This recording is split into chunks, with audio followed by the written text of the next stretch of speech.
we don't know the cost of doing the studies and stuff like that, but there is a history of contamination in fish fishing. These are some of the main constituents that we're looking at. Well, might I give my hypothesis on, exactly what we was talking about, up to this point. Don't you think it would be best, the next time we have these meetings, that we could have some specialists to answer the questions as such? I don't know if anybody keeps a record on the questions that they ask or whatever, but what I feel deeply is that we should have this type of personnel here, other than somebody representing. I mean, again, I say you're doing your job, but all we need answers. You know what I mean? So, and the only answer we can get that we probably will be satisfied with is somebody that specializes in whatever. I'm responding to a question that had been asked about what are the levels of contamination, and I don't think it has been really been addressed before. I think it's like that in the past. These are public documents on file. You can go through, you can certainly see that. That's why we have a fish advisory, is that we haven't seen, levels of PCB and so forth. That's in. Might I ask one more question, please? On this next gathering, meeting, or however, whatever we call it, can we be assured to have specialists come in to answer the questions that have been raised today? Or you don't know that? Okay, I think what Mr. Schuler is attempting to do is to answer questions that was asked at our last meeting. And one of them was the amount of contamination that was found in the fish. At the point that you all started, and of course he said that it exceeds the limit for human consumption. So did everybody hear that? No. Or do we need him to do that over again? He needs to repeat so we that, can. Yeah, we didn't hear it good. Yeah. Two specific questions that were asked was, when did we first start seeing the contamination in fish fishing in the prior risk assessments? You can start seeing documents in 1980, 1987, those type of things. So it's been a period of a long time that there's been known contamination in there from off-site sources. Again, as I mentioned, the petroleum processes. I think PPI operated from 1961 to 1980. So I'm sure a lot of their discharge went into the Devil's Swamp, and it's those same constituents that support benzene. The question that was asked last time was, what was the U.S. FDA tolerance for PCBs and hexachlorobenzene in fish tissue facilities?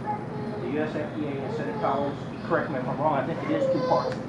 2 parts per million PCBs in the edible portion of the fish, and for hexachlorobenzene, HCB and HCBD, it's 0.06 parts per million. The analyses and the documents on file with EPQ will show on more than one occasion those samples that have been exceeded. I would add to your point and say that those were samples taken in the 1980s, and we're about to undertake during Tier 2 to reevaluate whether these levels still exist. That's correct. That's part of the Tier 2 process. What effect did it have on this community who was eating those fish during the 80s without? What happened? The fishing advisory was put in place because of that, and if it's been followed, the levels should be safe. 2 meals per month. Okay.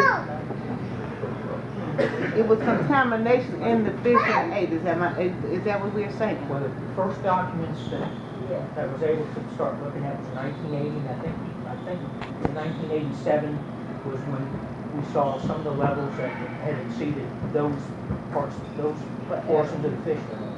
Okay, and this community was fishing over there really at that time during the 80s, correct you all?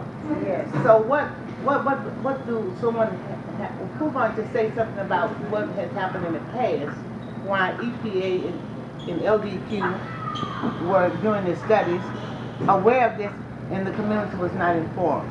Actually, what I'll say is that as soon as these results were found, a fishing advisory was put in place to protect the public. public, but what about Nelson and? I think, I think the question was, petroleum processors started accepting waste in the 60s, 1961, Right. I think, in They 1980. did You gotta keep in mind when they discharged their effluent or waste waters or whatever, there wasn't an EPA, there wasn't an LDEQ.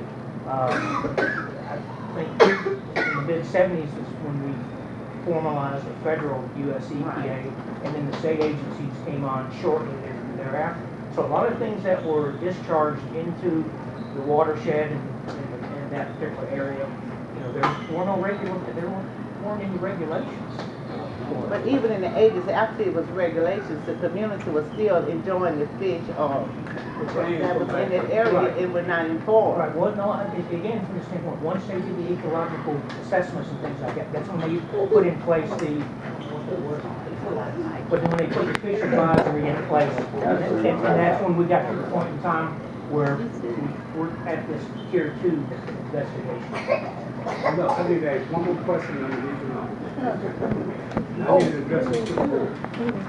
Has there ever been a cancer surgery? Can anyone answer that? No, I don't know. I've been here for a long time and I don't know about it. There's a hand to answer, anybody here can answer your question? I don't know. I said the board members. I mean, you represent. Somebody said have something. I mean, everything we ask, I understand. You say you come to answer questions that was asked the last time. But see, you must understand that there going to be more questions going to arise because we know we got this time that's going to be coming, and that time being spent, we're going to really thought of everything, other things to ask. And these are some vital questions that are being asked, and we're not getting any answers. I mean, for a cancer survey, at least you should come to the table with something like that. Concerning this issue.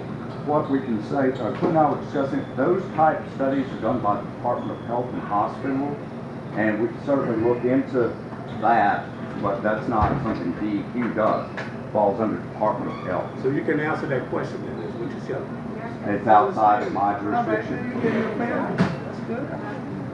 Okay, thanks. Yes, what I was going to say is exactly what I proposed to the gentleman, whether or not they ever done a cancer study. Because as you may recall, when Ascension Parish was considered Cancer Alley, they did the exact opposite of what this community is doing. You have to have a causation that shows that as a result of the contamination, the community is being affected. So what Ascension Parish did is they went with public health, as the gentleman indicated, and they partnership with LSU Health Center in New Orleans and the Center for Social Research. And they went into the community with their cancer study. And they went to every home and they talked about lifestyles, the fishing might be a part of the questioning. And then they went back and they had the number of persons that had cancer. Over that whatever many years. One of the places, because I was part of the students from Southern that went to the home, part of the part that was considered cancer is now a chamber outlet. They cleaned it up, but you have to have a causation. You have all the data and statistics you want, but unless you have information that says 80% of the persons who live in this community, or my grandmother, my grandfather, have had some kind of cancer, and then they're going to go backwards and say, look at causation. But without that, you're going to be another 30 years is doing research. It has to be backwards. And one thing I want to say, the American Cancer Society is just starting a 4-year cancer study, and Together Baton Rouge is part of the initiative. I did email the gentleman today, but this community really needs to get in on that, the cancer study, so they can have the data that would specifically address the Allison residents, and then you go, and then they're going to say, okay, why is it higher here than it is somewhere else? And that's, you have to show a causation of being a problem, otherwise it's just numbers. So I have to comment also.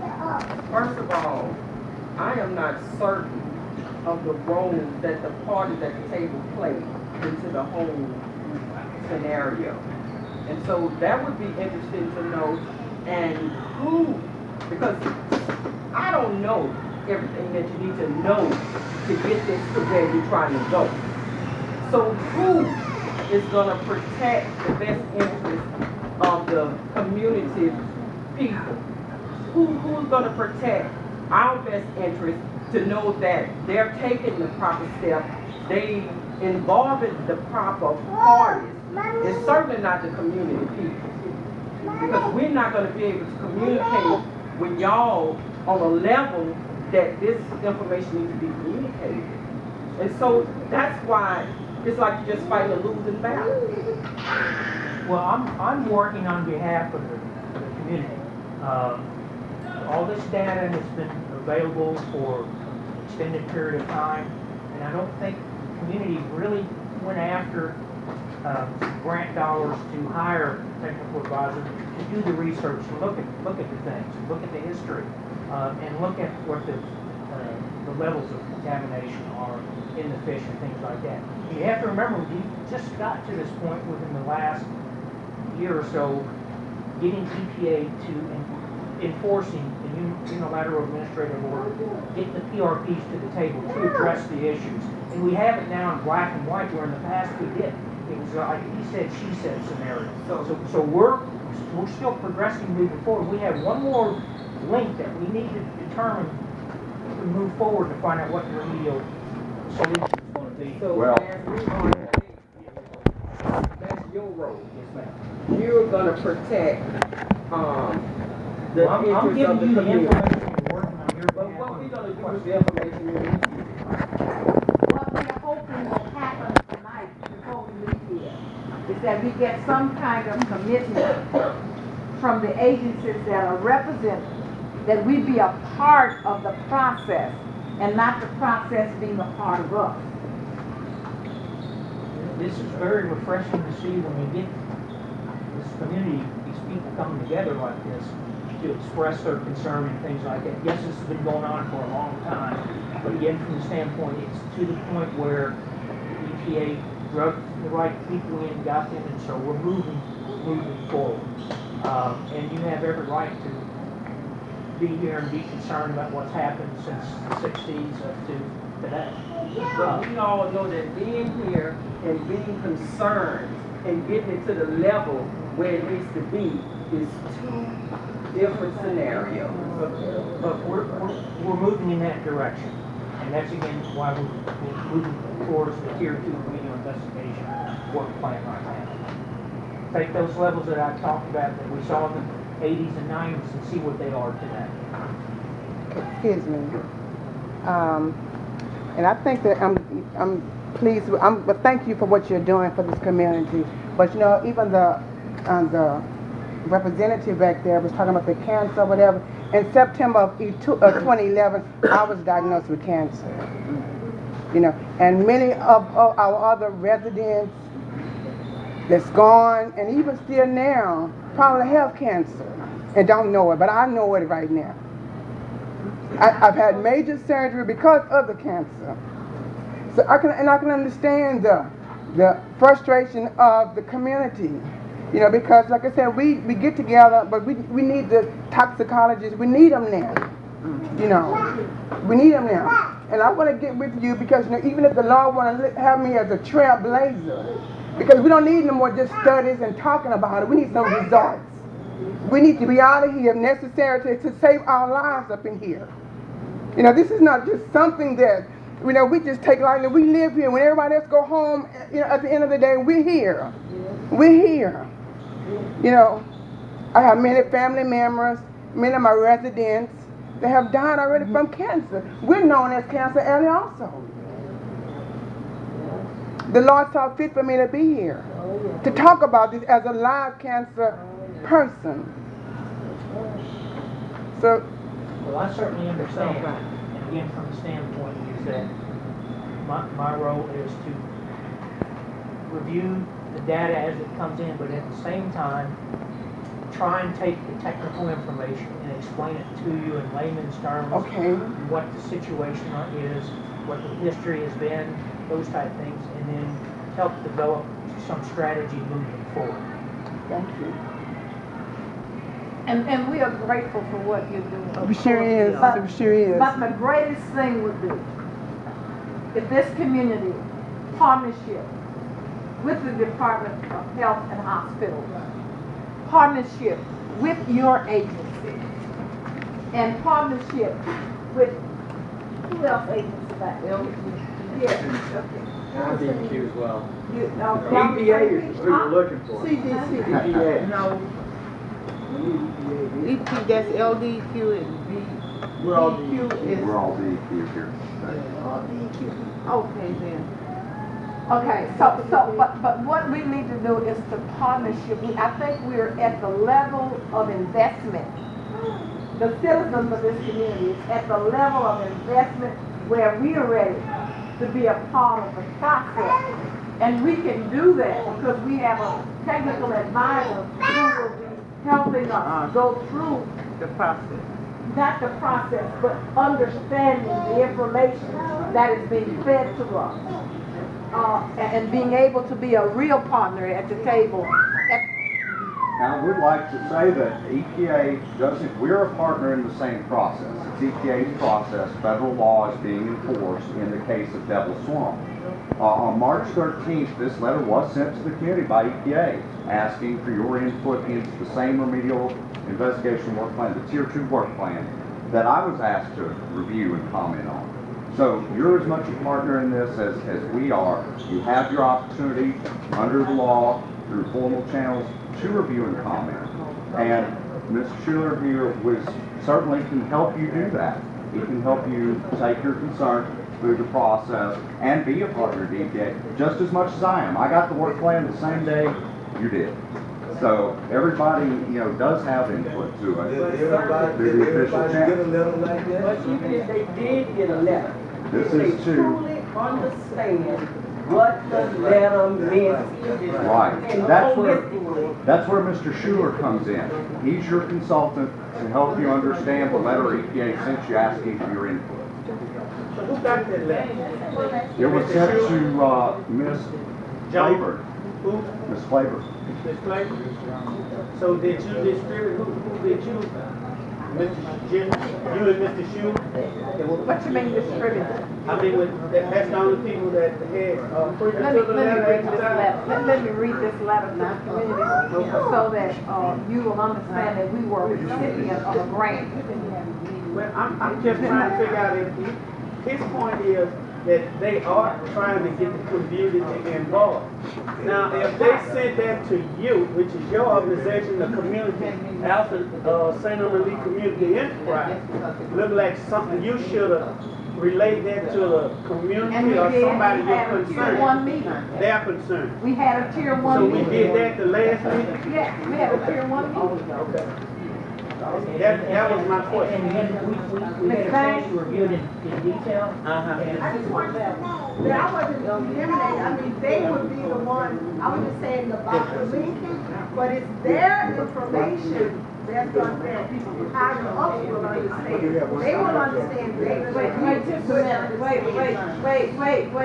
We're leading into this meeting.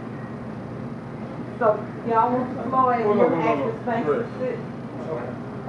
Yes, ma'am. I absolutely think EPA and the technical assistance is vital. I was just saying a third party would be where you able to show the risk based on the data. So once you show the risk, and then they're able to talk about the contamination and what is out there, then that would bring the whole puzzle together. So please understand, I wasn't in any way eliminating you all. I was just saying that there's another party on it. The community, that you can just show where the risk is actually affected, so people put a face on it. That's all.